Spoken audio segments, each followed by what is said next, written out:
I'm Peyton Washington on Woodlands Elite Generals. Come tumble and stunt with us at World's Fest this Saturday. See you there.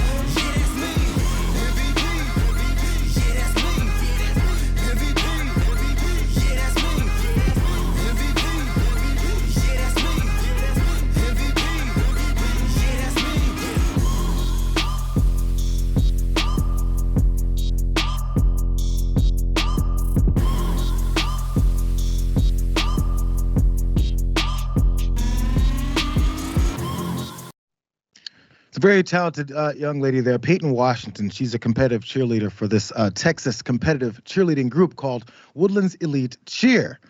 And she's the latest victim of gun violence, at least high-profile gun violence, as people are talking about throughout the country, for simply being in the wrong place at the wrong time. You know, kind of living in America, that whole thing. This is followed by Ralph Yarl, as we've heard, and also Kaylin Gillis, who are victims of gun violence. Sadly, Kaylin passed away from her injuries. So this particular case with Peyton Washington down in Texas, let's go to the Today Show as they give details of why it is she now has to deal with these same issues. Let's go. According to NBC's affiliate KPRC, the shooting happened when a group of cheerleaders stopped at a grocery store, and one of the group accidentally tried to get into the wrong car, stopping after seeing someone else in the car. After the girl tried to apologize, the man began firing.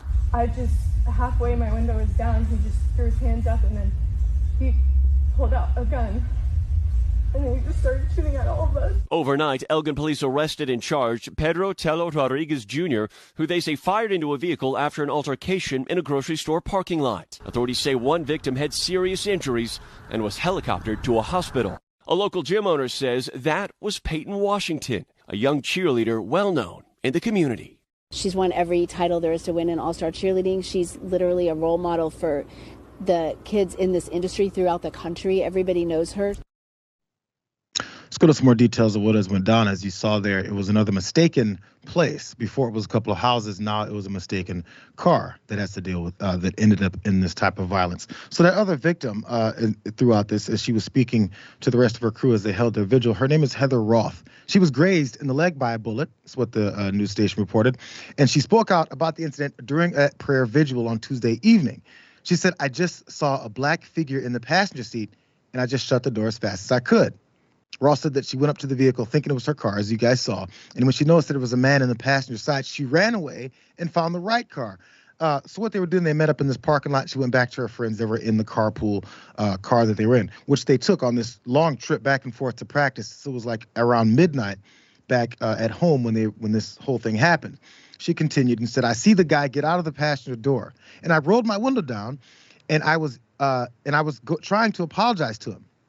And my window was halfway down, and he just threw his hands up and he pulled out a gun, and then he just started shooting at all of us." Elgin police arrested that gunman, as you guys saw. He's 25 years old, and there's Pedro Tello Rodriguez, talking about this altercation that happened.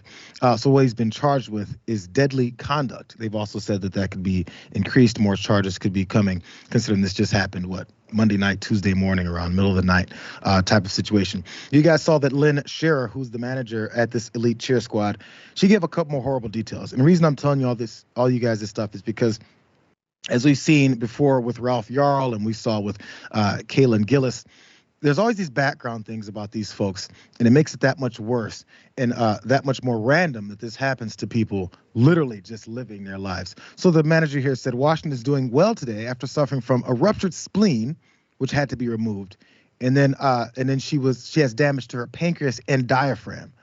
This serious athlete now has to deal with these issues.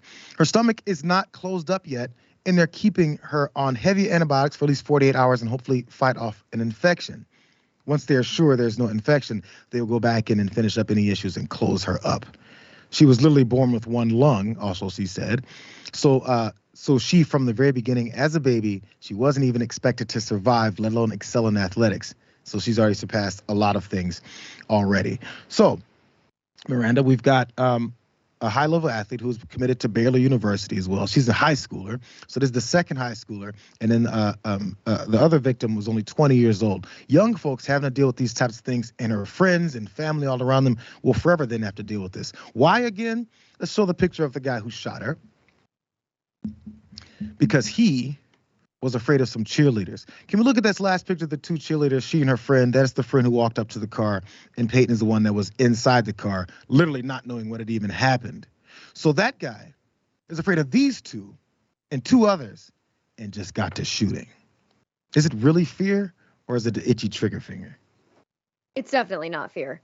It's 100% not fear. And we've seen it with all of these shootings that have been happening recently, the two that you mentioned from yesterday that we discussed. I mean, it's not fear, it's gun culture is what it is. It's people who are so obsessed with having and owning guns and having their Second Amendment right. And they're so, not everyone who owns a gun, but this gun culture that a lot of people buy into, they're so ready. They're ready for someone to try them, or to even find an inkling of someone who might be trying them, because they're just so ready to shoot somebody. And I mean, you can't say she tried to open the car door, she immediately closed it, she rolled down her window to apologize. There's no threat. You can't say that you were threatened by her. You can't say the girl backing out of your driveway because she was lost and didn't know where she was going in New York. You can't say you were afraid of someone backing out of your driveway because they didn't know where they were, or someone knocking on your door looking for their brother or their twin brothers to take them home. There's no threat. It's the gun culture and people constantly just itching for a reason to shoot somebody else. I'm trying to figure out at what point we can finally start imagining that. So, I'm sure people that are in support of things like this happening because they want to hold on tighter to their guns would say something like, well, you make these mistakes as part of the problem. In fact, even more explicitly, Charlie Kirk and actually elected representatives say, we're not going to do anything about it. As a matter of fact, we need these deaths. It just comes along with the territory. We're the United States of America. You just might die for sitting in the car and waiting for your friend to get into hers. And by the way, how many folks say you drive a Honda Civic? How many of those damn cars do you see all over the place? And maybe you walk up to a white Honda Civic that looks like a white Honda Civic because there's a million of them, and pull on the car door and walk away and apologize. That could end your life. I tweeted the other day, be careful pulling out your wallet when you pay for groceries, because normal movements are now seen as threatening movements. The things that we do in normal circumstances, who knows, you might have a gun. What if your shirt came out untucked and you're tucking it back in? Oh my God, you're reaching for a gun. Hey, no matter what it is you're doing, you just never see it coming. And it can happen to anyone, anytime, anywhere. And everyone thinks, oh, that'll never happen to me. That'll never happen in my area or my town. It's a matter of when. It's not if. We have so much gun violence in this country. It is just a matter of when, and you can't go anywhere in public without being afraid anymore. We went to go see a play downtown. Someone was acting shifty, and I could not focus on the play that I paid to see the entire time. All I could focus on was where he was sitting and what angle I was at. I position myself in movie theaters all the time. Been doing it for a decade.